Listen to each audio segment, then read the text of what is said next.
In 1812, two monster hunters are revealed to be con artists who have been scamming villagers out of their gold. Their one opportunity for leniency is to unmask another con artist who has supposedly kidnapped 9 girls from a German village.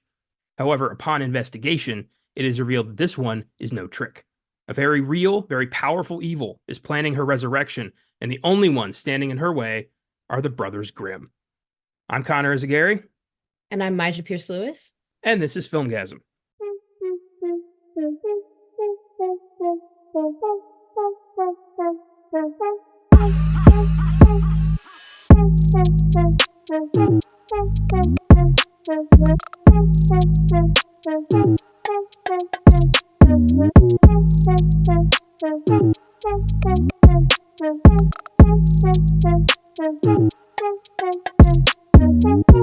Welcome to the Filmgazm podcast. Today's episode came out of a giant list of potential episodes that Mysia sent me some time ago. This film was on the list, and it struck me. I hadn't seen it in years, and I remember being one of the few who actually enjoyed it. So here we are, 2005's The Brothers Grimm. What is your history with this film? I watch this all the time. Like I was telling you before we started recording, my mom and I this was a fun movie. It was creepy in all the right ways. It was fantastical in all the right ways. It had the little elements of like humor here and there. It was just Heath Ledger. Come on now. I love that man. Come on. And he played his role so well. So it was just a nice way, like at the time, to kind of retell the stories, like all of the kind of fairy tales of the Brothers Grimm, Yeah. kind of in one movie, and then also have a plot where they're overlapping and it makes sense of the overlap too, So and they really heightened the evil queen thing with the evil queen, the mirror queen in this film. So it was just great. I love the way that they were able to make like a horrific, fantastical melody out of all these stories that we know. Yeah, there's a time period, like 2003 to 2005, where we Yeah, got a lot of we weirdly did. inventive, borderline horror Hmm. one-note movies that tanked hard at the box office and only I seem to resonate with. Like I don't get that. Like there was Hellboy, there was The League of Extraordinary Gentlemen, there was Van Helsing. Like all of that was in the span of like 2 years. And no one liked those? I No thought one, they were doing great. Hellboy did great. The rest of those tanked. Oh, wow. Yeah, Van Helsing, like for example, they had sequels, they had a TV spinoff planned, they had a theme park planned. All of that went away. Like Wow. they bet heavy on these movies, and for some reason they just didn't take. But a lot of them have been reclaimed as kind of cult favorites by our generation. But the Brothers Grimm, I don't think has.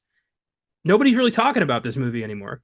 But it's so good. Well, we're talking about it, so that's all that matters. That's true. That's true. We are here to give this film, it's due. Yes. Uh, I love gateway horror. Horror that's not like full blown R-rated slaughterfest, but like enough to you could watch it with your kid and kind of get them to, inch them a little further towards horror. Yeah. And The Brothers Grimm has some moments that are fucking terrifying. Uh, Yeah. and I thought that at least would endear some people to this movie. I mean, where else are you going to watch a spider horse devour a child? Or a child turned into the gingerbread man. Dude, I had nightmares about the fucking gingerbread man. When I first saw this, I was like, that kid has no face. Yeah, that was the creepiest part for me. Yeah. Yeah, this is, leave it to Terry Gilliam, the, Monty Python guy who just loves to make weird shit and just let him, a lot of this film is half his vision and half compromise with the producers. And I just wonder like if they just let him go, let him do what he wanted, would this have Mm. been a bigger success? Mm. I don't know. Yeah. We'll get into it because there's a lot of hindrance on the two very well-known, very malevolent, hated producers Yeah. that were responsible for this movie. Mhm. But before we get into that, my question to you is this movie is very much all about the origins of fairy tales. Yes. And I'm curious, what is your favorite fairy tale? Ooh, that's hard. My favorite fairy tale. Mm. I don't know. I kind of like all of the like Greek mythological legends. Oh, It's not necessarily like a fairy tale per se. Um, but those are things that stick out. Like I don't know why like I really it comes to life for me thinking about like Hercules, the Disney movie. Like seeing the muses and stuff like come to life on the clay pots and all. I don't know why that's always resonated with me and I found those kind of stories, legends, fairy tales if you will, to be very captivating. Again, I know that they're legends and not I don't know what there's where the line. there's a blurred line between fairy Yeah. tale and legend that I think it's all encompassing. Uh, Right. if you can So I would fit say it that. all into a book with no real like source, I think it counts. Yeah. So I like that. And then obviously, again, maybe moving away from the fairy tale-esque nature. I really like the Legend of La Llorona. Oh, that's a creepy ass tale. I loved it. It's great. I love how it kind of lives on in these different renditions and different generations. It's great. My junior year of college, I was in Spanish 4, Mhm. and my teacher was like from the motherland. He was from Spain, so he wasn't babying us. He was talking like direct. Yeah, I barely passed that class, but Yeah. we had to do a unit. We had to do a project where we were randomly assigned a partner in class, and we had to reenact like a Spanish story. And Uh-oh. me and my partner decided to do La Llorona, so I had to serenade her as like Oh no. a vaquero, and like she had to drown her kids in the river, and it was a I think we did a very good job. But I Wow. remember, every time I hear La Llorona, I immediately think of me like fake serenading. Her name was Margarita, and it's a good memory. Wow. That Fake is a murder. creepy ass story. Never really been done properly in film. Yeah. They tried a few years ago, and it was a really shitty movie. Yeah. Um, I love Hercules. That's one of my favorite Disney movies. When Mhm. I later learned like the more realistic Greek mythology, it makes me laugh how watered down that movie is. Like Zeus, loving husband and father, my ass. Yeah. That man was in the orgies, That dude just raped his way through Greece. basically. Like, and I remember somebody pitched this great idea about like scorned husbands Mhm. who were pissed that Zeus stole their wives and like fathered demigods. And so like Wow. he started going through Greece to like talk to other people and like there were hundreds of dudes who were like, yeah, fuck Zeus. And they like formed an army to go against Olympus. And I was like, this is a great idea. Somebody should make this into a movie. Yeah. Wow. A little uprising. Yeah, fuck around and find out the movie. Yeah. Um, one of my favorite fairy tales, just because the more I think about it, the more like ridiculous it is Little Red Riding Hood. Yeah.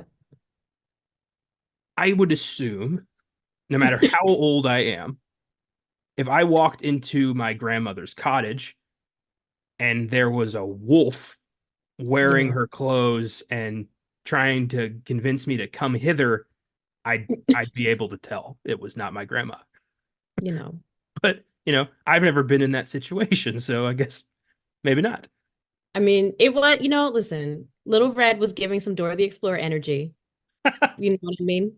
Like, can you find grandma? And it's like, well, that's not it. That's not she.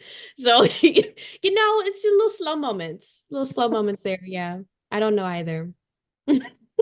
My favorite part of Cinderella is the fact that Prince Charming is so in love with this woman he just met. He can't think about anybody else, and yet he completely forgot what she looked like. You know, and that always baffled me because how do you remember, I don't know, the shoe thing and the shoe fitting? Like there are some feet that you have to obviously look at and be like, I can tell that's a size 9.5 and I'm holding a size 5. Like that has to be very obvious. I Yeah. don't know. I think not a lot of these people's IQs were high. Also, he was kind of young, right? I don't think he was that old. He was like 20. I, I think they were Right. all younger than that. I mean, this was like medieval Europe. People were getting married at like 12. But some of the men were usually older than the women. Like, Snow White was like, I don't know, she was like 12, but her dude was like, I don't know, 32. Yeah. I don't know. So Also, Cinderella, the only size like 5 shoe in the kingdom. I listen. I guess they were tailor made, custom made for her foot I, and her foot alone. apparently, I just love that he's like, I love this woman with all my heart, but like, I don't, was she a blonde? Like, I don't remember. Yeah.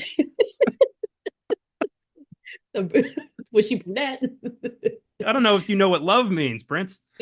I don't think any of them did. No. Or he wasn't looking at her face the whole time. Um, you ever hear of Bluebeard? That's is that not a C thing? That sounds familiar. It's a weird fairy tale about like a medieval serial killer. Oh, I Oh yeah, remember the serial it's killer. very dark. Disney never touched that one. You can't turn Bluebeard into a whimsical musical. You can't do it. Yeah. Uh, I don't remember Mm. it off the top of my head, but like when y'all are done listening to this podcast, because I know this is your top priority right now. Uh, go Google Bluebeard and read that story. It's gonna fuck you up. It's really weird. It's in the Yeah. Grimm fairy tale. I have a collection of the Grimm fairy tales, and it's in there. And it is the more you go, it's like, did this happen in medieval Europe, or like is this the tale of the Night Stalker? Like this is so weird. Oh, Uh, but fairy tales are so neat because nobody can really trace the origin of like who came up with this shit. It's yeah. just it's passed from generation to generation. The Grimms were the first people to really write this stuff down, and they preserved it over centuries. Yeah. And then Disney came along and kind of diluted the original source material. And now everyone thinks that these are such whimsical, sweet-natured tales of love, but in reality, it's mostly like crazy shit to convince your kids to behave, or Prince Charming's going to show up and cut off your foot, Yeah. which is kind of what happened. And a lot of the German, maybe it could be for other areas too and other cultures, but it seemed like a lot of the German ones were like, so here was a cute story of a little girl, and then whatever, she stepped on a bug and it she got gangrene. She had to amputate her foot. So this is why you listen to your parents, kids. And it's like, what? How is this relating to anything? I How do you I send your kid to bed after that? I don't know. I love that, but also like the juxtaposition of like Italian fairy tales. Like, have you ever heard of what was it, Stregonona? I think it is. Mm-mm, It's an no. old lady with a magic pot that can make as much pasta as humanly possible. It's like an endless supply of pasta. That's that's like I think one of the most well-known Italian fairy tales, and it just like Wow. Germans are like you will die if you don't listen to your parents, and the Italians are like pasta. Yeah. You gotta love That's it. what. Mm-mm-mm. Ah, so that is that's my question. Nice. Mm-hmm. Um, do you have one? Um, I guess from this movie, what fairy tale do you think was missing? Hmm,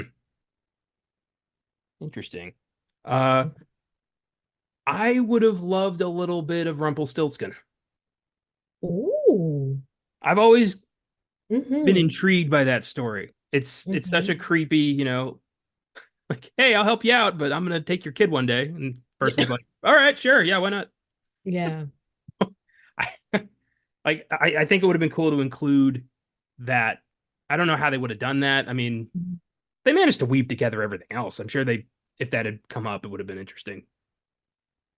And I'm sure that would have made sense, like on their quest, the Grimm's brothers, like on their quest to find out information. If they stumbled upon him, we're like, oh, well, if you trade me this, I'll tell you a little secret or whatever, that would make sense. They mention him briefly in the movie. They say something about like we met this imp, and we had to convince him to say his name backwards. Like, that's Rumpelstiltskin. Yeah. Oh, yeah, that's cool. I didn't even think about that one. Hmm. I don't know. I would have, well, considering they're in a forest, it may not have worked, but I don't know, some siren situation going on. You know what I mean? But I have to realize the landscape here, so I don't think that would make the most sense. I But I guess think that would be cool. are sirens like only delegated to like islands? I feel like you're just some body of water and they're in the middle of the woods, so the two don't compare. That's fair enough.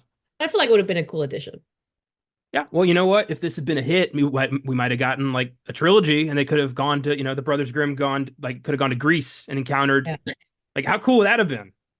Yeah. By that point, I probably would have stopped watching it. I don't know. Once movies go to trilogies, something just goes downhill for me. Not all the Oh, time, but majority of the time.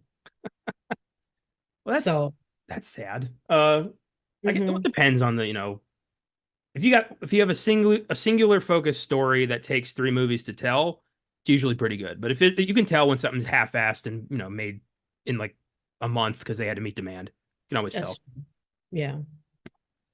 Uh, I'm weird with those. I just like I'm just constantly on the hunt for a good story, for a good movie because there's so much crap out there. Yeah, a friend and I were talking about, we don't know why. And so I think this movie can kind of, the Brothers Grimm kind of fits the bill a little bit, which is why I'm confused people don't like it. I think there was a period of time during like late 90s, I want to say, maybe all the 90s, but specifically late 90s to like early 2000s, where the stories, like most movies weren't super long. It's like a solid hour and some change. And it told you a story. It told you a story. You went through the ride, the journey with these characters. You had emotional investment in the characters. Like there was something to lose.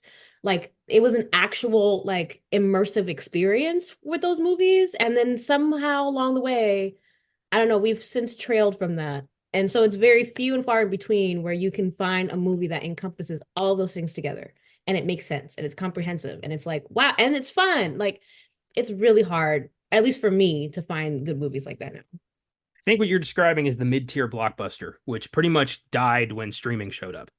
That makes sense. What happened? They used to churn out films that were modest budgets, notable names, Yeah. original script, and it could probably make a pretty decent profit. Then blockbusters came along, started getting bigger and better. The MCU showed up, and suddenly every big movie had to be a cinematic universe.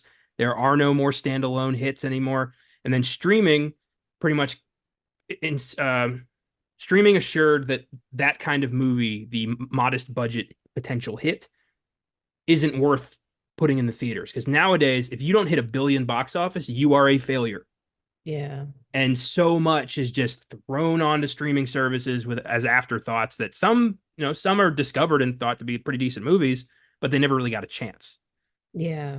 The Yeah. theaters are just overflowing with schlocky blockbusters that Yeah. don't last beyond like the week they come out. Yeah.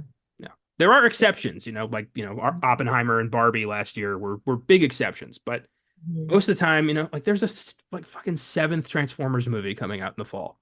And I'm so, Who listen, that's cares? the last one, whatever, like 2, 3 years ago. It was so bad. Oh my God, I hated myself for being in that movie theater. I was like, why did you do this? You know, you weren't gonna like this. I, I, Oh I no. didn't see the last one. I went out of my way to avoid it because I'm like, I don't give a shit anymore. I don't care. I haven't liked a single one of these. I'm out. Yeah. I'm not You gonna made see the this new good one. choice. Hmm? It was so bad. You made the good choice. So you're not missing much.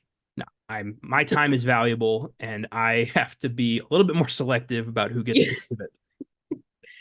I understand. Optimus Mm, Prime doesn't get shit anymore. no. But anyway, yeah, a big part of why I love doing this podcast is exploring films of the past and kind of trying to put myself in the mindset of a moviegoer in 2005 who would go to see Yeah. this and like what are they expecting? What, biggest movie of the year so far, 2005. I don't know, Batman Begins probably, Yeah. which holds up because you had a focused director who wanted to tell a really good story. So we just need the creatives have to be in charge again. Yeah. The suits are calling the shots now, and we're getting nothing but shit. Yeah. And it's sad because I feel like a lot of people are kind of clinging to the media junk food. That's kind of what it feels like. It's Yeah, just the junk stuff. And it's really sad. It takes out the fun of it. It takes out like the, I don't know, the experience, like amping yourself up to go to the theater, being there, like watching the thing, having your initial reactions, talking about it with people. It kind of takes all of that out because you're kind of already in the mindset that, like, if you go see whatever a Marvel Universe movie, you're like, yeah, oh, okay, this is gonna happen. Maybe there's like a little, ooh, there's a little twist, yeah. and then a cliffhanger end. You're like, okay, they're gonna make like five more. Like, so. Earlier today, Jerry Seinfeld, of all people, was talking Interesting. about the current state of the film industry. Mhm. And I usually don't really care about what Jerry Seinfeld has to say, but he made a good point with this. He was talking about how back in the day, like he said, the film industry is basically as an art form all but dead.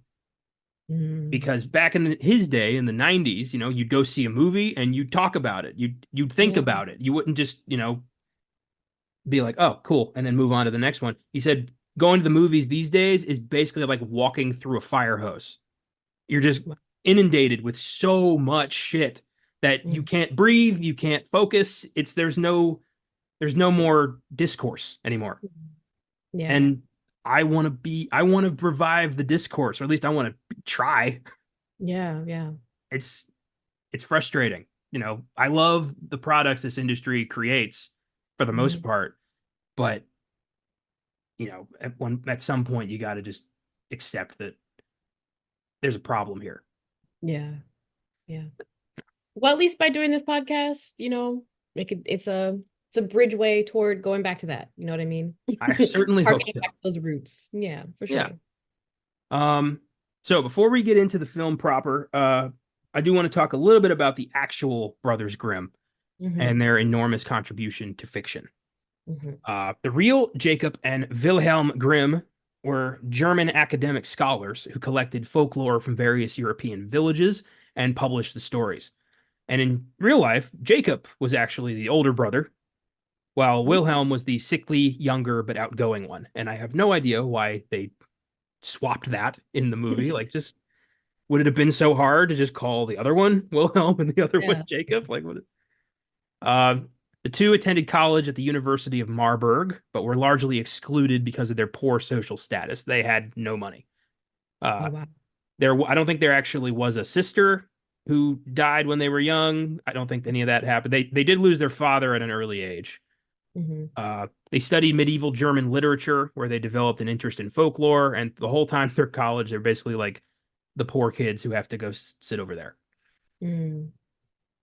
They collected the majority of the local folk tales and fairy tales in Europe, including Rapunzel, Little Red Riding Hood, Cinderella, Hansel and Gretel, The Frog Prince, Snow White, Sleeping Beauty, and Rumpelstiltskin.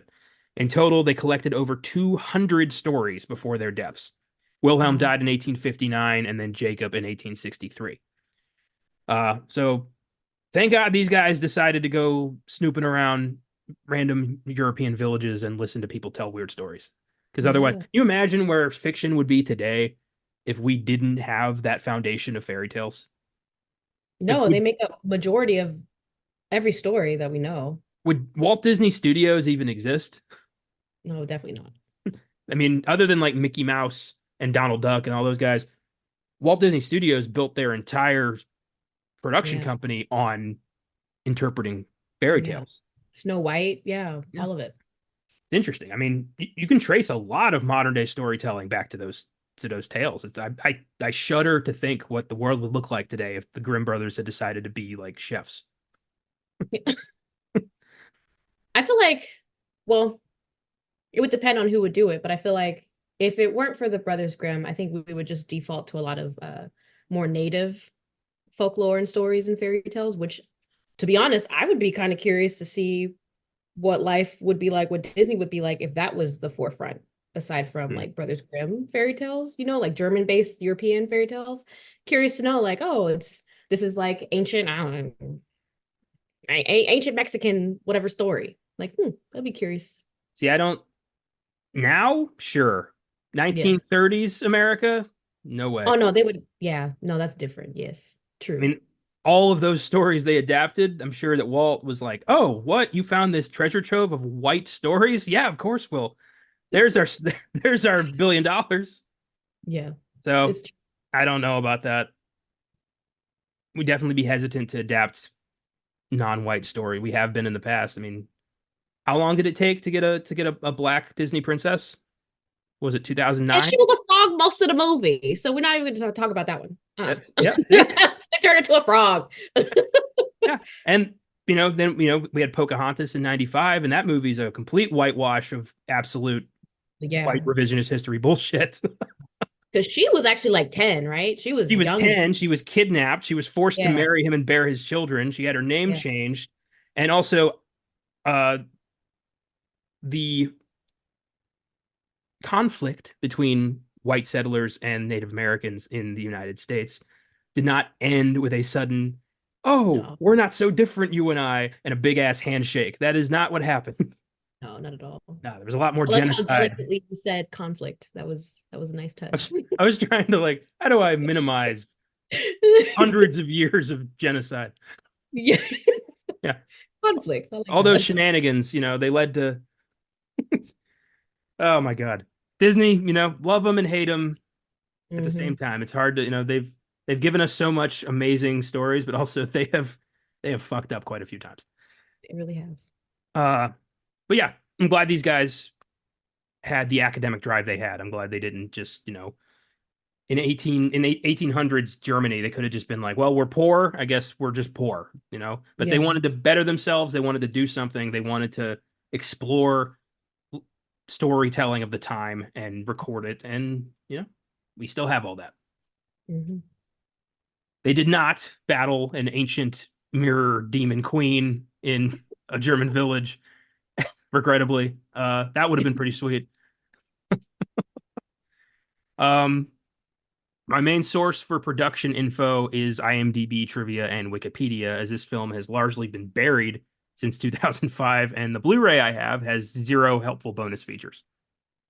Oh. They did have a commentary by Terry Gilliam that I was reluctant to listen to because I feel like it would just be very upsetting, and he'd just be rambling about how much the Weinsteins fucked him over the whole time. So maybe I'll listen to it in the future, but I don't know. It's like I just picturing him because he's pretty outspoken when he doesn't get his way. He doesn't hide that shit. So I'm Yeah. picturing him like, oh, I didn't even want that guy in the movie. They made me cast him. I hated him so much. It's like, buddy, Terry.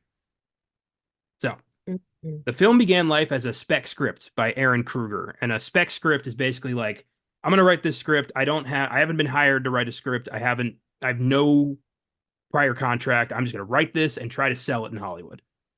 It's a risky business. Mhm. Some spec scripts become iconic films. Some are never heard from again.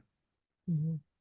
Aaron Kruger, I love that we had the brief Transformers discussion because he wrote the second, third, and fourth Transformers movies. Oh. Yeah, he also wrote Scream 3, Reindeer Games, The Ring, and the remakes of Ghost in the Shell and Dumbo. So I don't know if really, Interesting. he's not, his track record doesn't scream, great talent. Yeah. It's kind of all over the place, but interesting. Yeah. I also, and this is going to be petty, but I'm not a big fan of the way he spells Aaron. That It's is E. Ehren. Oh, that's terrible. That's terrible. You Why would can you do have that? Aaron or you can have Erin. That's it. Yeah. And the only way I know is A. Ron. So I don't, it's like, that's Yeah, it. that name's been completely ruined by Key and Peele.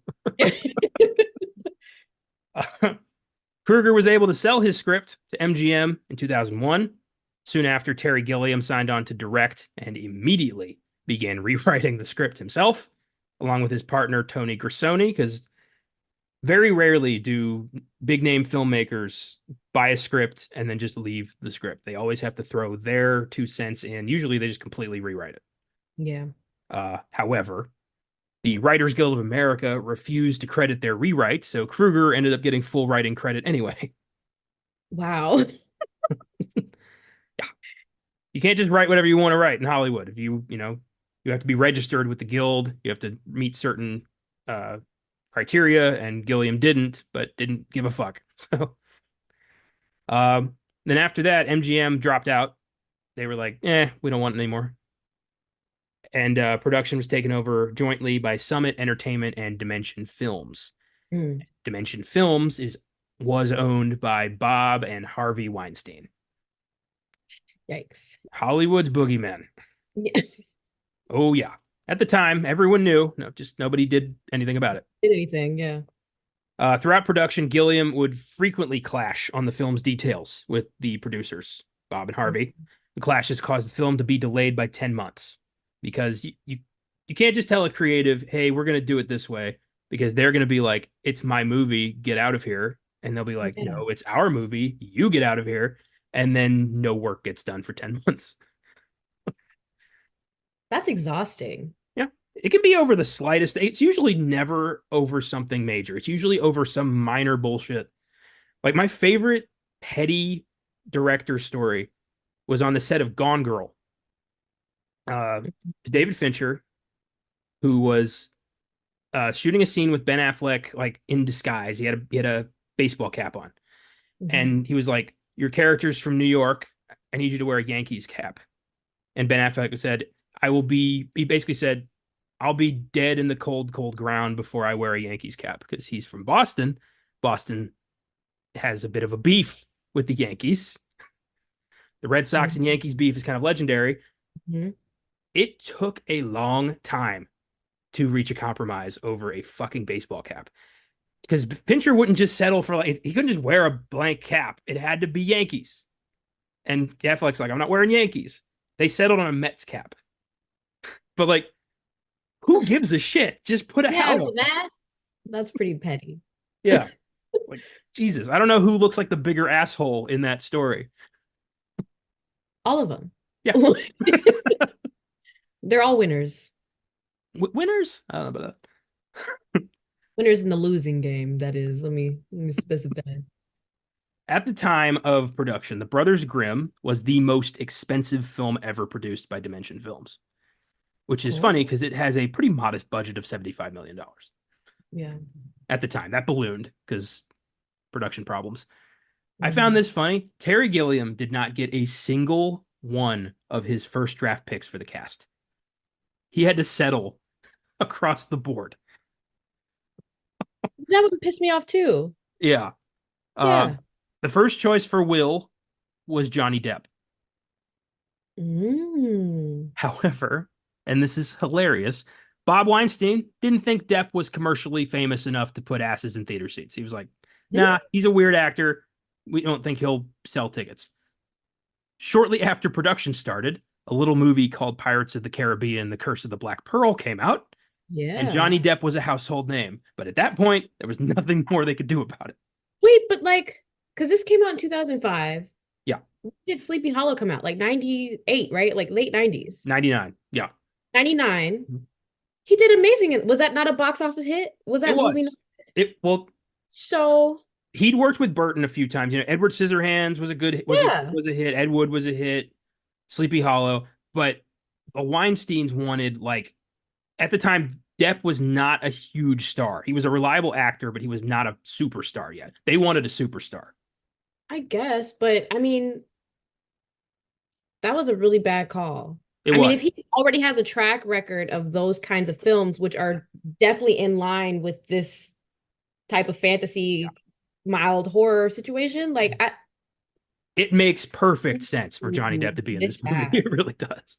Yikes. Okay. Yeah, but then Pirates came out, and suddenly Johnny Depp was, an Academy. He got an Academy Award nomination for that Yeah. movie. He was a box office get. Like he was one of the biggest stars in Hollywood. Interesting. But Okay. the Weinstein's had already started with Matt Damon, and I think Matt Damon knew pretty much the whole time that he was the second choice, Yeah. which it's got to sting a little bit. Yeah. I mean, listen, no hate to Matt Damon, but even though he has one of the leading roles, he still comes second to Heath. I'm just saying. I think it's like, all right, I'm gonna bring this up now. Uh-oh. There is not a single German accent in this movie. There's not. No. All the Germans are fucking Brits, and all the French are played by Brits who are doing a shitty French accent. Yeah. Like parody French accent. Yeah, like I can almost hear ha ha ha like every Yeah. third sentence. It's ridiculous. Uh, I Oh God. and Matt Damon's not. He's American doing a British accent playing a German. Like what is happening here? Yeah. I don't. I just. I think he's good in this. I just think he was an odd choice. Yeah. Especially, Depp is the guy that makes sense. The Weinstein should have shut the fuck up on that one. Yeah, they really should have. But I do like how they included he I don't know, listen, Yeah. I may be biased toward Heath Ledger, but he did a really I feel like he really embodied the character of Jacob. But I know we'll get into that later. But Heath Ledger, throughout his regrettably short-lived career, I feel yeah, like never phoned it in. He was a fantastic actor who yeah, really only started to show the range that he was capable of right towards the end, and I'm very yeah, regret. I hate that that happened. I yeah, that still feels raw to today. yeah. Like we'll never get over that one. Hmm. He was cast as Jacob after Gilliam met him through a mutual friend, and just worked out that way. Hmm. Most of the jobs in Hollywood is all about, oh, I know a guy who knows a guy who met a cinematographer at a party who can get you a job. All your connections. Yep. Oh yeah, talent doesn't mean dick in that industry. It doesn't. It should, but it doesn't. Mm. Uh, Matt Damon was a big fan of Gilliam and wanted to work with him for years. So he was like, I don't care if I'm not the first draft pick. I'm in a Gilliam movie. So, Mm. yeah, he took it pretty well. Yeah. Samantha Morton was Gilliam's first choice for Angelica. Do you know Samantha Morton? No, I don't. She's in so much. You probably have seen her. Did you watch The Walking Dead? Yeah. Did you get to the Whisperers, the crazy people who like wore the dead and walked among them? Yes. Yes. Yes. She Yes. was Alpha. Yeah. Oh. Okay. She's also in Fantastic Beasts and Where to Find Them, in Mhm. America. She's a very talented actress. Yes. Okay. They wanted her for Angelica, and this is why she didn't get the role. The Uh-oh. Weinsteins wanted somebody, quote, more conventionally beautiful. The role went to Lena Headey, who did a good job, but fuck them. Yeah. Unbelievable. Okay. Hollywood, man. Just it's like the one industry where you can be just an absolutely unrepentant piece of shit 24/7 and largely there's zero consequences. Yeah. Because who oversees it? Nobody. As long as the money keeps coming in, who gives a shit? Exactly. The money talks. Money does talk. And in 2005, everyone seemed to think this was going to fail. Everyone was like, the further production went along, I feel like Gilliam was like, this isn't what I wanted. The Weinsteins are like, this isn't what we wanted. The cast is all like, well, we're here, we're getting paid. So I'm happy this ended up being a film that I enjoyed, but it sucks that no one else did. Yeah. Because it was, I mean, it was good. It was one of the ones that I remember watching a lot often. Yeah. Oh. Um, Robin Williams was originally cast as Cavaldi, Mm, but he had to drop out, and the role went to Peter Stormare, who I think he plays a much better yeah. psychopath than like Robin Williams would be too nice. I'd be too on his side. You're not supposed to like Cavaldi. Yeah. No, that wasn't a good. Some of these choices, these initial choices, don't sound good. Some of them do. Well, here's who was supposed to pay the who was supposed to play the Mirror Queen, Uh-oh. Nicole Kidman. I mean, yeah. She had scheduling conflicts, had to turn down the role. Monica Bellucci got the part. Honestly, the part is so small, it really wouldn't have like the Mirror Queen for being the villain of the movie is really barely in the movie. Yeah. And that's why I'm trying to think. I feel like Nicole Kidman would have done a great job, but because I feel like she would play. I mean, because this was 2005, so what the others was like 2000, and then she had just done Stepford Wives, right? I think that was 04. Yeah, yeah. She did a movie with Sidney Pollack in '05 called The Interpreter. Uh, Yeah. yeah. So But already there, she was showing like tremendous range. I feel like she would have been good, but like you said, if the role was a little bit bigger and it has more screen time, yeah. maybe then I would have been like yes. But I think for what the role was, Mhm. I think Monica filled the role well. Yeah, she did good. She's more of a place setter for like the Yeah. villain really being more of like the curse. Yes. So there's not a lot of humanity to that character. It's just an ancient darkness that needs a face. Yeah. Yeah. Gilliam often disputed with the Weinsteins during the entirety of production. Right out the gate, the Weinsteins fired his regular collaborator, cinematographer Nicola Pecorini after 6 weeks of production. They just fired his cinematographer that he'd worked with for a long time, and they gave him their own cinematographer, Newton Thomas Seigel, and Gilliam was not. Imagine like you get a job with your like good friend, and then the boss fires you and gives you some lackey that they want you to work with. Yeah. Oh, he has every right to be pissed. Yeah. This is what when asked about it, this is what he said. I'm used to riding roughshod over studio executives, but the Weinsteins rode roughshod over me. I've never been in a. Oh no, wait, that was Matt Damon. Yeah, Gilliam said that first part, but the next part was Matt Damon. I'll get to that. Um, Gilliam got so upset. Filming was frequently shut down weeks at a time. Everyone was kind of just like, you know, it's the director Mhm. versus the money. Who, like, what are we going to do about this? Right, right. Matt Damon said, I've never been in a situation like that. Terry was spitting rage at the system, at the Weinsteins. You can't try and impose big compromises on a visionary director like him. If you try to force him to do what you want creatively, he'll go nuclear. Like, yep, that's pretty much. Wow.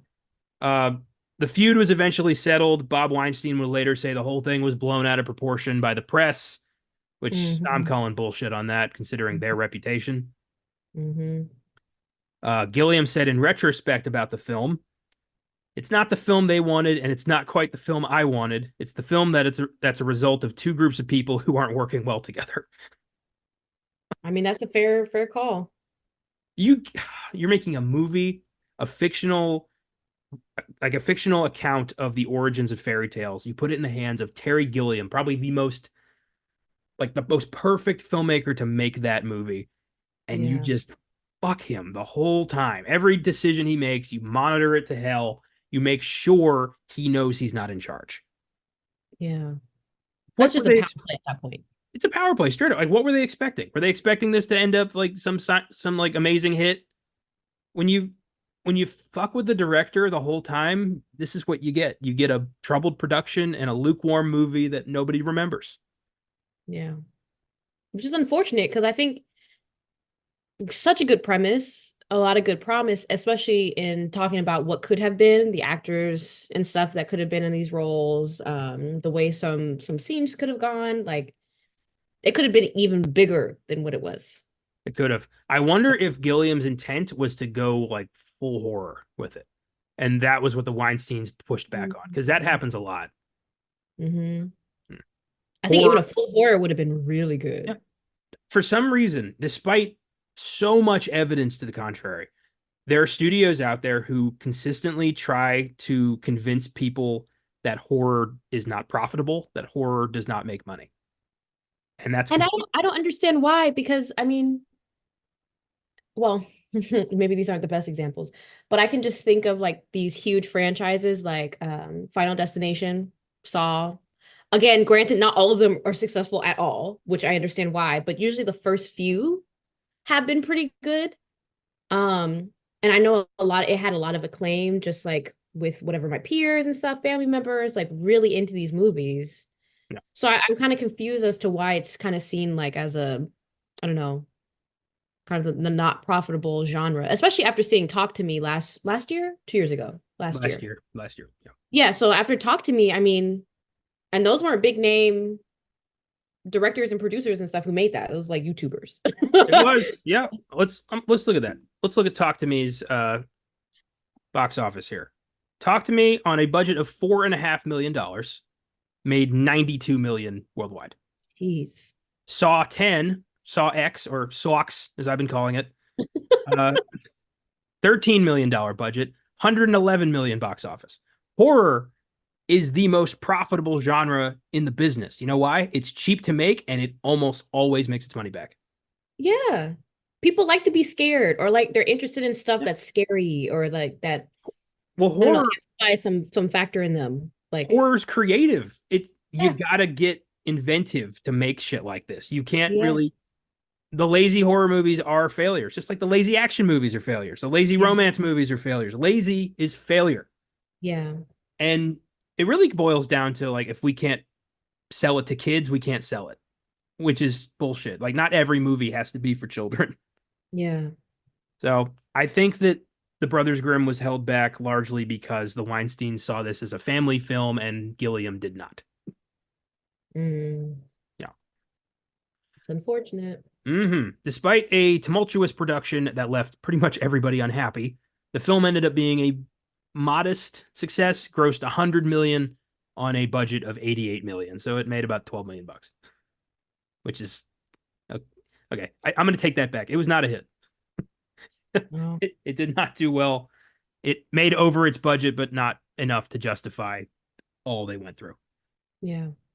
Brothers Grimm has an IMDb score of 5.9, Rotten Tomatoes score of 38%, audience score of 39%. Critics' consensus reads, "The Brothers Grimm is full of beautiful imagery, but the story is labored and less than enchanting." What? Yeah, I don't see it. I just don't, it could be, and admittedly, a lot of my favorite movies have this problem. Nostalgia bias. We grew up Mm, with this movie. If we watched yeah, it for the first time this week, would we still feel the same? that's true. That's true. But there's nothing we can do about that. We can't Yeah. erase our memories of this movie. Like that, we like it because we liked it then and we like it now. That's Yeah. the way it is. Uh, well, with that, let's talk proper about the film. We have some Okay. categories here. We have best scene, best performance, best music moment, and best line. Where would you like to start? Let's start with scene. Okay. Because um I love the gingerbread man, that Yeah. whole scene. That First has thing I always wrote down. been the most creepy thing. Like the horse one, yes, that's creepy.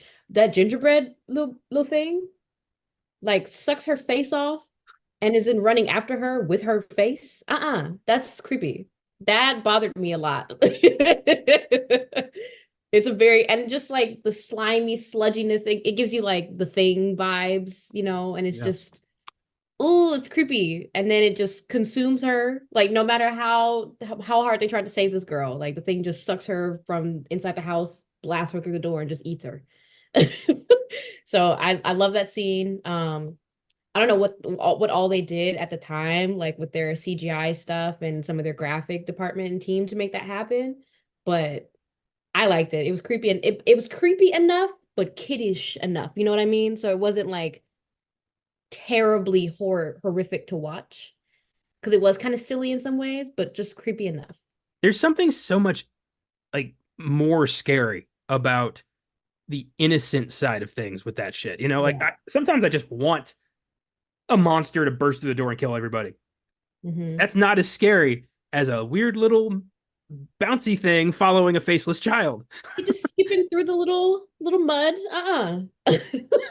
When it flings its mud at the door and just grabs the kid out of Cavaldi's hands Yes. and then like takes a bite of herself, like I taste good, and then wanders away like the gingerbread man. I was like, what the fuck is this? It's demented, and I love it. My God, this is the same movie that has like Jonathan Pryce just basically playing Pepe Le Pew the whole time. Yeah. It's It's really bad. there's a lot going on here, but yeah, the gingerbread man sequence always like from the time I was a kid, it disturbed the hell out of me.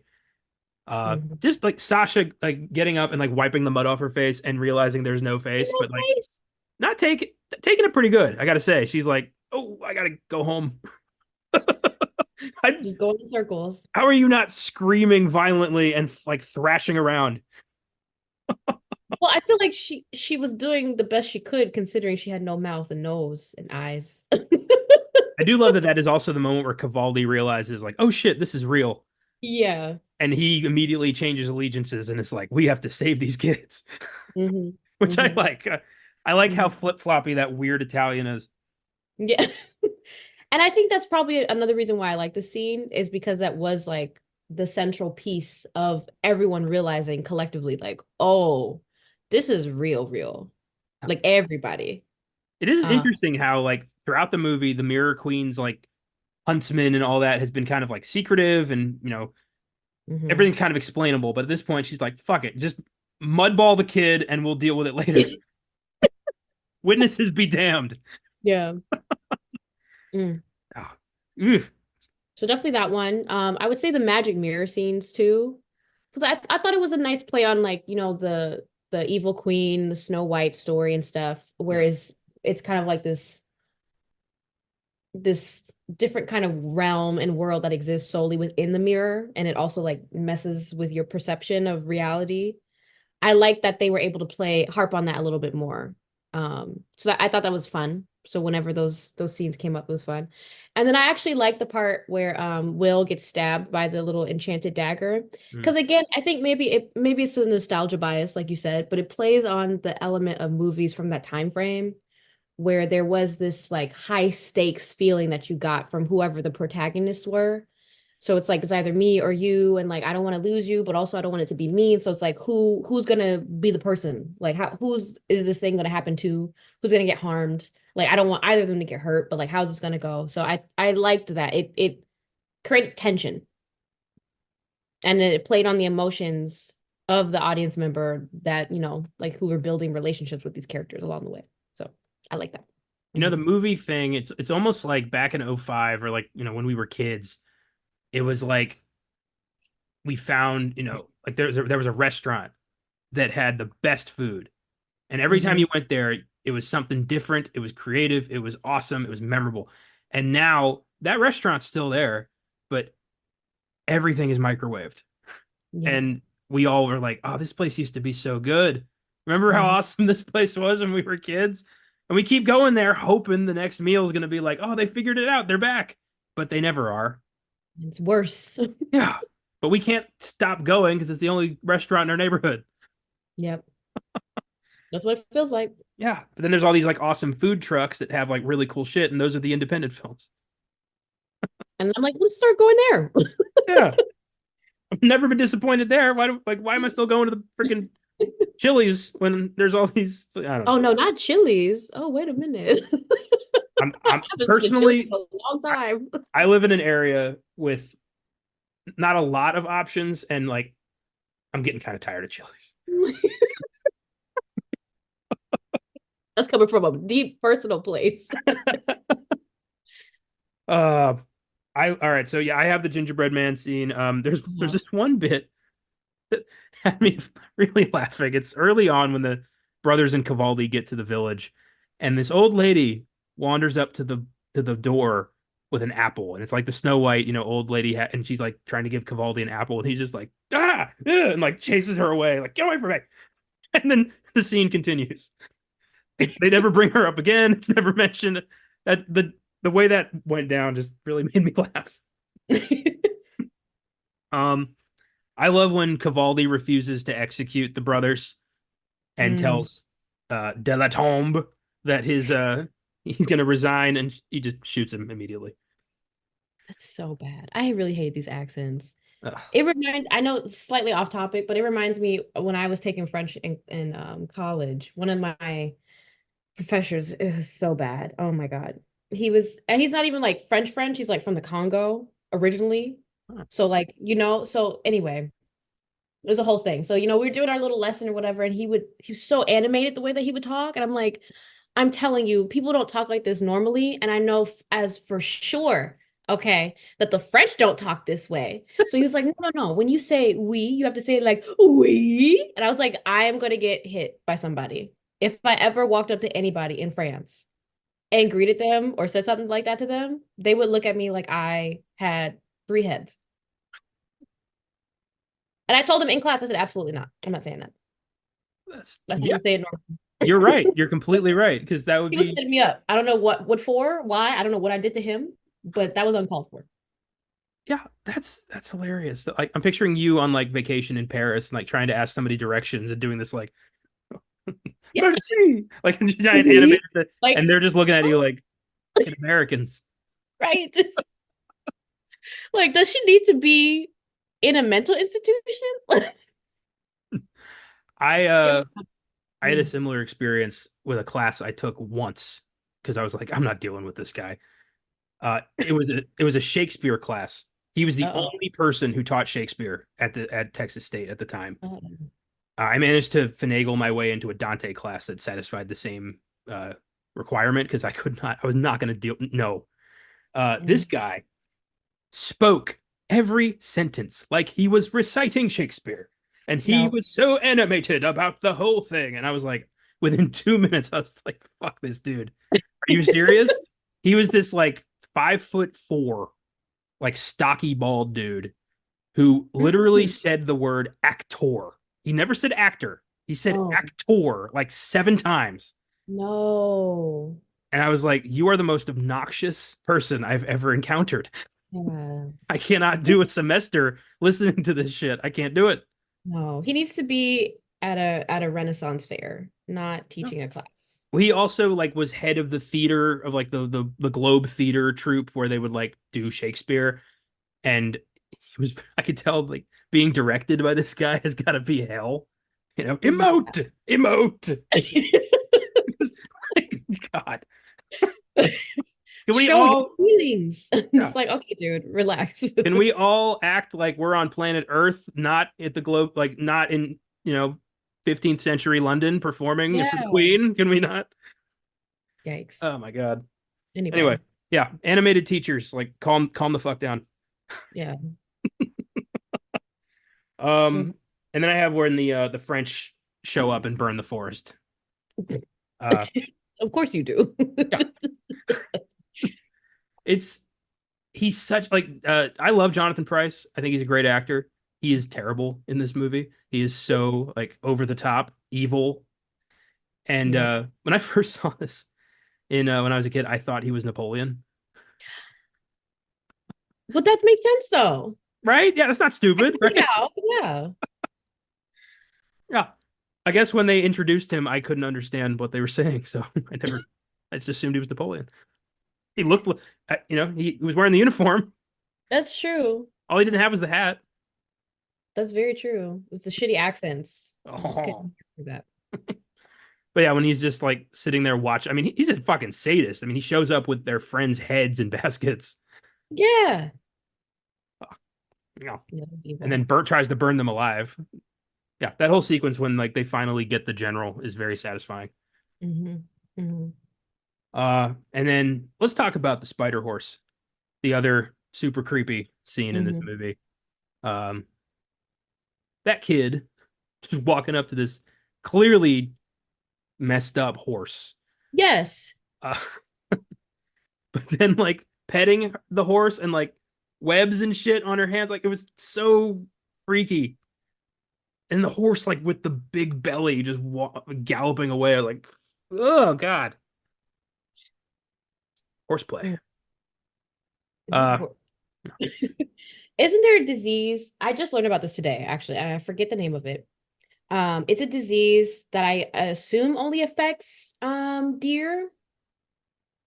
And so it's something it's chronic wasting disease. So it's a fatal neurological illness, and I think it only happens to deer. So apparently something goes on, like this virus, whatever, attacks some protein or something like that, and it affects their brain. So essentially they are dead, but their bodies and stuff are still moving. So if you ever see a deer, like whatever, going in weird circles, or if it allows you to get close to it, it is essentially decaying, like actively decaying.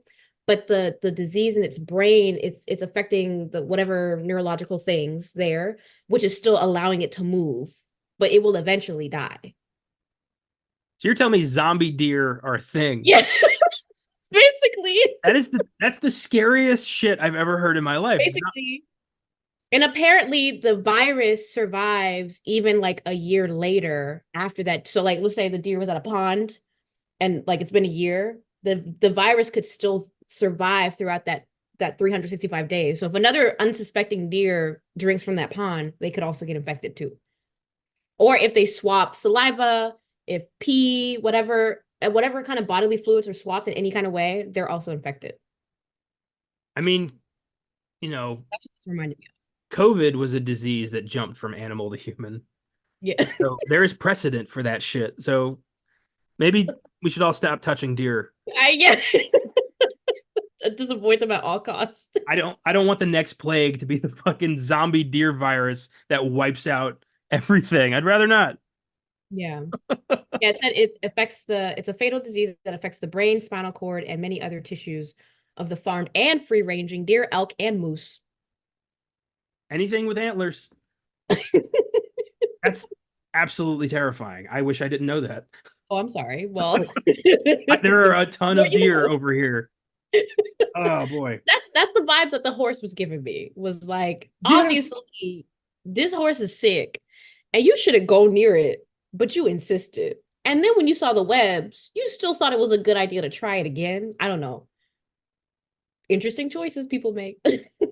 Well, she's also doing the Little Red Riding Hood thing. What big like ears you have and what big eyes you have, and then the Yeah, horse fucking eats her. I guess. Um, Mhm.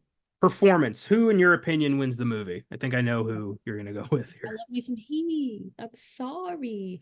I just feel like he just did a good job. Like, Jacob was a character who's like the one who's always like, I don't know, taken for granted, not taken seriously enough, even, and he's like, oh, you're just into the fantasy stuff, but you're not grounded in real life. Like, you empathize with him. He gets some balls and he's brave in some moments and he has empathy and not just Heath. I love me some Heath. Hmm. I I agree. I think that I blame their sister's death on Will. Oh, why? So you got two brothers here. One is fairly pragmatic. The other one is prone to flights of fancy, believes in magic. And you're Yeah, going to send that brother out to sell the cow? Maybe that's just, send the pragmatist who's going to go get some money. Don't send the kid who's going to believe a story about magic beans. yeah, that's true. And then to throw that in his face for the rest of his life Yeah, is so fucked up. yeah, that is pretty shady. Yeah. The Uh, mom even seemed to have more like compassion towards him too. Like after it happened, like the mom was like, that yeah, he fucked up, but ease up on him kind of thing. yeah. Well, she's got to be, she's still got to be mom to these three kids. She can't just fly off the handle. I don't know. Just it was an interesting character detail for Will to constantly be reminding him, like, "Hey, you killed our sister." Hmm. Like, Hmm. Jesus, man. Um, Hmm. I gave it to Peter Stormare as Cavaldi. I saw I, that one coming too. I fucking love Peter Stormare. Every time I see him, the dude, he's one of my favorite character actors. He always delivers, and he is this weirdo, obnoxious Italian torturer who is so over the top, like the entire time. It's hilarious, and then becomes a good guy out of nowhere, and no Yeah. one like the Grimms don't like they forgive and forget immediately. It's hilarious. Hmm. I, I don't I don't know what it is about this character. Mercurio Cavaldi, family of torturers. Like it's so great. It's Yeah. without him, I feel like this movie would lose some points. Yeah, that's true. He was definitely the comedic relief. Yeah. Just funny to have your comedic relief be basically a sadist Yeah. who really enjoys torturing people. Mhm. Let's get the hard one out of the way. Music. Yeah, I don't. It was hard to pin. I didn't necessarily look up any scores because that's really all that there were. So You can go with the German folk music too. Like there's a couple of that. yeah. Um, I went with a little bit of score. It's right when we first meet Little Red Riding Hood, who's wandering the forest, and it's this kind of like Mm. eerie but like weirdly innocent music of like, once upon a time in Mhm. hell. It's, Yeah. you know, it's a decent score, kind of not really memorable, but serves its purpose. Yeah, it's just background filler noise, really. Hmm. Uh, Mhm. do you have anything? No, No? Okay. not for that one. No, I shouldn't have done that. No. Fair enough. All right, let's finish up with line. Yay! I have like two. So, Okay. the first is when they're escaping the queen's castle. And so Jacob is like, no, it's this way, like the path to get back to their village or whatever. Mhm. And then Will is like, no, no, it's not. It's that way. Grandmother Toad told me. And Jacob was like, what the fuck are you talking about? And he's like, just trust the toad. Like I thought I love that. That was a good growth moment. Yeah. Yeah, that was funny. They definitely like swap places in that instance. Yeah. So I love that one. And then the second one is So when they're both like new to the town, and Sasha's like, "Oh, it's the Brothers Grimm. You know, people talk about them all over. They're famous." And Will is like, "Right, you are, son." It's like that's a strapping young man, and the dad's like, "He is my daughter," and he's like, "And a fine wife, he'll make a lucky man." I Nice love that. backpedaling there, Will. Hmm. That's funny. I love how the kid didn't care. Yeah. Like, eh, Yeah. there's worse I'm a things town going on lady. right now. Yeah. Uh, You. this movie has one of my all-time favorite interjections that I have adapted to my own vernacular. It's early Uh-oh. on in the movie when the brothers take on the fake witch in the mill, Yeah. and the, the after they've killed the witch and their friend like shows up again in the witch costume and they freaks them all out. Will Will just screams, "Fat Christ! What the hell are you doing? Trying to kill us?" And I have loved the hell out of Fat Christ my entire life. Oh my God. I use it all the time. I Uh, believe you. it's I've never heard that before or since in anything else. I No. just thought that was hilarious. Uh, and then another one from the Mirror Queen towards the end where she says, "Truth is much more terrible than fiction." Hmm. I love that because I mean when you look at like the original Grimm fairy tales, none of them end well. They all end with death or torture or somebody getting maimed, Yep. and they've since been morphed into Disney rides. Hmm. So I just think, if you trace shit back far enough, you often find a terrible truth that's been kind of omitted. Hmm. And I think we need to be more cautious of that. Yeah. Yeah. And I also wonder with that, I'm curious to know what you think. Because like in learning about and studying some like French films and stuff like that and other foreign films, a lot of those films tend to have a more realistic kind of ending. So it's not always happy-go-lucky. British films, even some of them, No. like it's not always happy-go-lucky. The protagonist is not always the victor. Sometimes they die. Sometimes they don't ever get the thing that they had sought out to the entire journey. Mm. And it seems like the the protagonist being like this victor every single time or like overcoming the odds and the evil thing. I don't want to say is exclusively like an American thing, but it seems to be a more prominent ending and theme in American media. So I just wonder why. Like, Oh, there's a very clear-cut reason why. Uh, for a good chunk of the 20th century, Hollywood was mandated by the Hayes Office. And mhm, every major film coming out of Hollywood for between like the 30s to the late 50s had to abide by very strict rules. One of which was good can never win.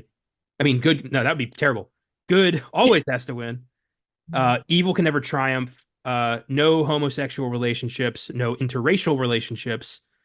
Uh, yeah, all that shit had to, like, if a film did not meet all of that criteria, it was canceled or like Oh, refurbished to meet those criteria. So you had a good chunk of American film all coming out with pretty like predictable plot lines, mhm. and it was hard to kind of break out of that mold.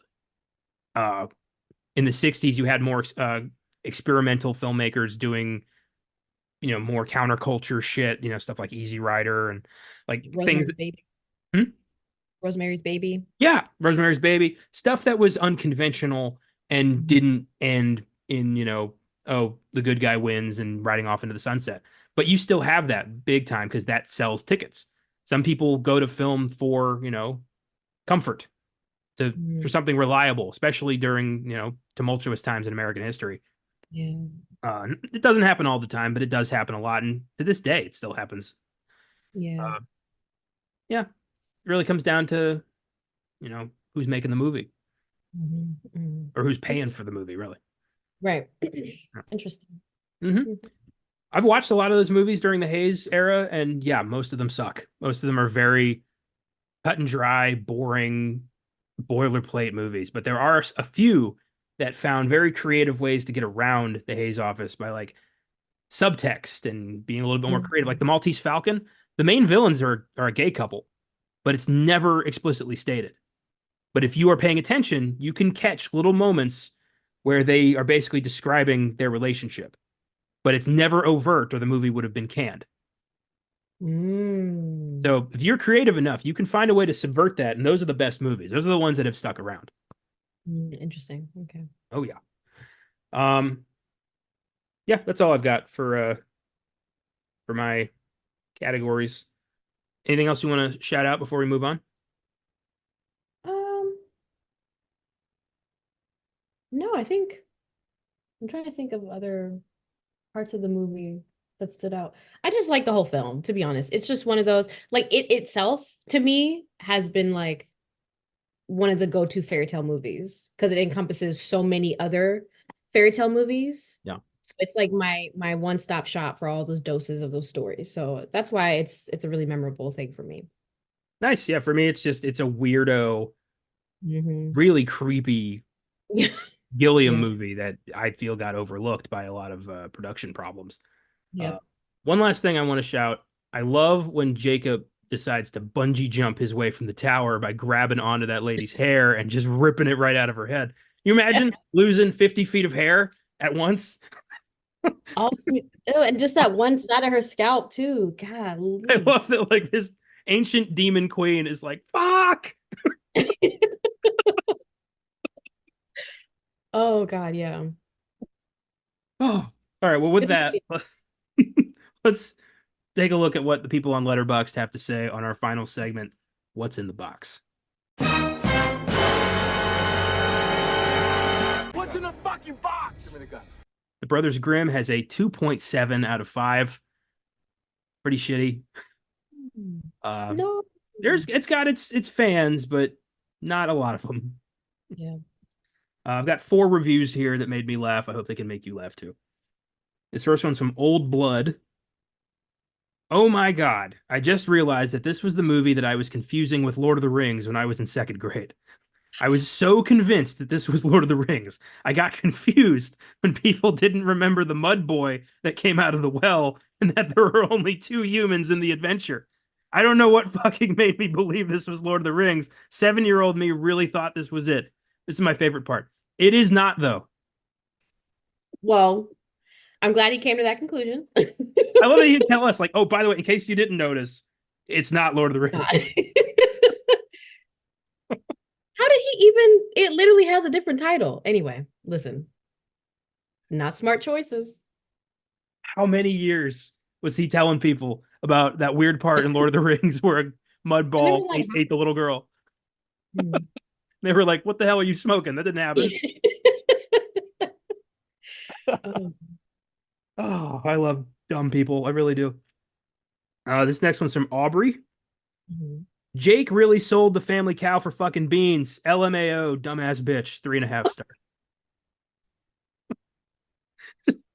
Just, just some Hey, cold hard facts over here.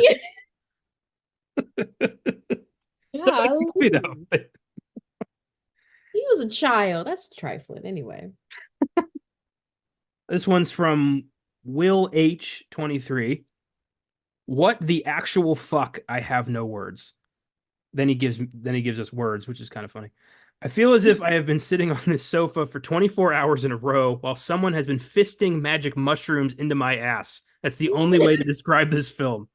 I don't know who I am, what country I'm in, why the fuck Matt Damon and Heath Ledger agreed to be in this film, what dark secrets they were being blackmailed for, and I literally do not know what I've just watched. Everything was at the lowest possible level other than the A tier cast. Send help. 13 out of 100. Oh Half my a God. star. Why 13? That's so okay. How do you rank a film out of 100? No, I love the send help. Yeah. I love how he said he didn't know where he was because, to be honest, that was me this past Saturday. Uh, I accidentally took too many edibles. It was pretty bad trip. I And I remember actively saying, I think I'm in another dimension. You should have watched this, is what you should have done on Oh those no, edibles. That would have been wild. no, no, no. Then something bad would have happened if I did. I had to go home and just lay down. And I think I remember crawling on the bed and I just went face down. It was bad. That was so unintentional. So I understand what he's talking about. I don't think I've ever watched a movie that made me feel like I was on a bad trip. Like I've never seen it. I've never seen anything that terrible. You're not bad. Like I've seen films that made me feel like I was on a trip, but not a bad one. Yeah. Yeah. But I yeah. feel like that was the premise, was to make you feel a little disoriented and loopy and stuff. So Not a fan of those movies. I like straightforward shit. I don't like when a movie. I don't know. I like a plot. I like characters. I don't like just weird for the sake of weird. I don't like that. oh well, no, not for the sake, but like if it adds to it, I like to bring me the freaky stuff. I like that. hmm Fair enough. hmm This last one is from It's Me. They seemed like pretty positive brothers to me. 1 star. What? Okay. Grim. They're not that grim. They're pretty positive. Ah, 0 stars for that pun. Little jerk. No. everyone kept a lot of their letterbox reviews kept calling the Weinsteins the actual Brothers Grimm. Because that's true. Yeah. That's fair. Is his brother in jail too? I don't know about his brother. Bob did not. He didn't do any jail time, but his company did completely fold. The Weinstein company is gone, thank God. But Bob didn't really face any repercussions for his brother's crimes that he was very much complicit in. Did he himself, I mean, aside from the complicity, did he himself do anything or was accused of something? I don't know. I don't think so. I wouldn't be surprised. But Harvey's still in prison, I believe. He's been fighting it since he got in there, but no one seems to be listening. He had COVID briefly. I was really hoping he would die, but he didn't. Oh no, wait. Some people need it. Some people need it. This is true. I mean, he is, I mean, well, listen, he's 72 right now. Apparently he got 39 years. He ain't making it. No, he'll die in prison. Yeah. Ugh, what a gross, nasty human being. So people of this caliber, when they go to jail, like, Martha Stewart, when she went to jail, she was like a high class jail. Is that the same situation? No, she went to prison for insider trading. She went to white collar tennis court prison. She did not. Yeah, no. Harvey went to prison for rape. He's in prison. Jail. Oh, yeah. Okay. Depends on the crime. Like if white collar crime goes to white collar prison. Mm-hmm. Very bad crime goes to penitentiaries. But I just wasn't sure if like people who have so much money, like I don't know what he has now, but at the time, so much money, like, are they able to kind of, even if they have some are able to buy their way out of it and get to a smaller, like a minimum security situation. But I think a lot of time it's the judge who has final say on that, and like if they want to make an example out of somebody, like they will. Right. Which is always nice when it's one of these assholes finally getting theirs, for the judge to be like, nope, you're going to, fucking Rikers. Like, I want, but, I don't know. A lot of these guys rarely see accountability anyway. Yeah. Well, maybe Diddy will be next. Well, that is our show. I'd like to thank the entire Filmgazm team for their contributions. Be sure to check out my new show with Austin, Worth Its Weight in Gold, every Monday on Spotify and Apple Podcasts. And a little announcement going forward, the Filmgazm podcast will no longer be uploaded to YouTube. If you've been listening to it on YouTube, first of all, thank you. And the show will still be available every Wednesday on Spotify and Apple Podcasts. YouTube just doesn't seem worth the effort anymore. And we want to focus our efforts where we think they will do the most for us. And it ain't YouTube. So no more YouTube. Odds are if you're listening to a podcast, it's not on YouTube. We don't have anything to watch. So there's no point to that. Spotify and Apple, that's where 98% of people listen to podcasts. Next week, we tackle a bona fide horror classic. When serial killer Charles Lee Ray is on the run from the cops, he uses voodoo magic to transfer his soul into an innocent little doll named Chucky. Now trapped in the body of a toy, Chucky continues his killing spree as young Andy Barclay is blamed for his crimes. Chucky would go on to become a horror icon and star in 7 films, an ongoing TV series, and a very lame remake. Next week, we're talking 1988's Child's Play. It's going to be fun to revisit this one. I'm planning to marathon the whole Chucky franchise. I've seen him before, but not in a long time. And this is going to be a blast. I have like I've met like 5 people in my life who were legit traumatized as children by Chucky. And I don't get that in the slightest. What do you mean? Listen, okay, you have a character with red hair who's a serial killer named Chucky. At the same time, Rugrats is airing. How could you not petrify you? It's the same little bastard in the Rugrats. Like, that is not, yeah, that's scary. I'd never made that connection. That's scary as hell. That's hysterical. Yeah. Chucky never freaked me out. But then again, the stuff that really scared me as a kid was unique and no one else on earth ever got terrified by it. So I don't know. Who am I to judge? That's true. Yeah. In the meantime, try not to get swallowed by any demon horses or have your face snatched away by a mud ball, if you can avoid it. Take it easy. Keep watching movies, and we'll see you next time.